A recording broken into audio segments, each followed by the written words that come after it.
They're trying really hard to get me banned. Are they gonna try and get me banned again? The thing is that they try this every week. They try to get me banned. They're not willing to engage what I'm saying in good faith. So instead of that, they have to resort to attacking something that I didn't say. So a solution, pure Nazi filth. What am I saying? All of this is by design. I say this over and over, and I will continue saying it. They are doing this on purpose. They are doing it so they can continue to fund these parasite migrants into our country. The West has a huge problem that we have an infection and we refuse to admit that there's a problem. There is clearly an affliction, and there is also clearly a solution. But they don't want to talk about that because it might make them feel bad.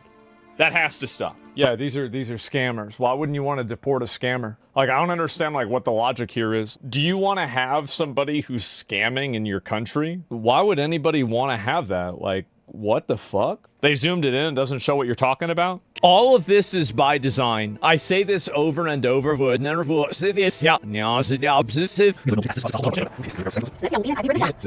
So Nick Shirley has apparently brought something big back. He's brought back journalism. This is the sound of hospice money. What's the need for a 1,000% increase in hospice care here inside of LA? Take a look at this. This is CBS News. Dang. How can there be that many licensed hospices in this tiny little building? This isn't possible. This building, our investigation found, is home to 89 registered hospice companies. The state and federal records for hospice agencies tell you a lot. State auditors have identified warning signs when they're looking for fraud, potential like fraud. Multiple hospice offices packed into one building, or all of this is by design. I say this over and over, and I will continue saying it. If I knew that I could get these people deported, if I knew I could do that, I would take a break from my stream. They honestly keep posting my greatest hits, and they act like it's a bad thing. I hate them. I hate them. They want to talk about empathy. Like, I don't have a single shred of empathy for these scammers. I'm here in Los Angeles at the U.S. Attorney's Office. We're talking about fraud. This place has become one of the epicenters for fraud, waste, and abuse in America.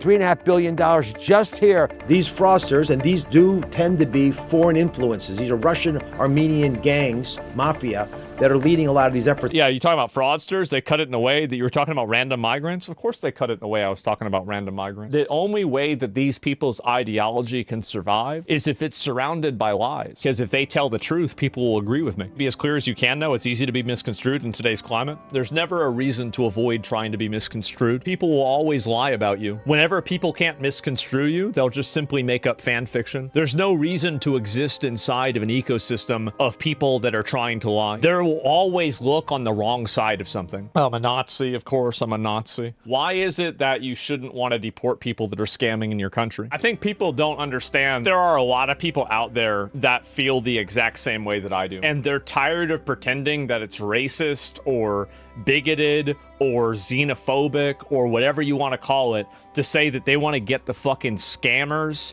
and terrorists and criminals out of their fucking country so they can live in peace. I think there's so many people that are fucking sick of it. And I don't care what you call me. I don't care what the words are that you're going to use. It's not going to change the outcome. It don't matter anymore. Call me whatever you want. It's still going to happen.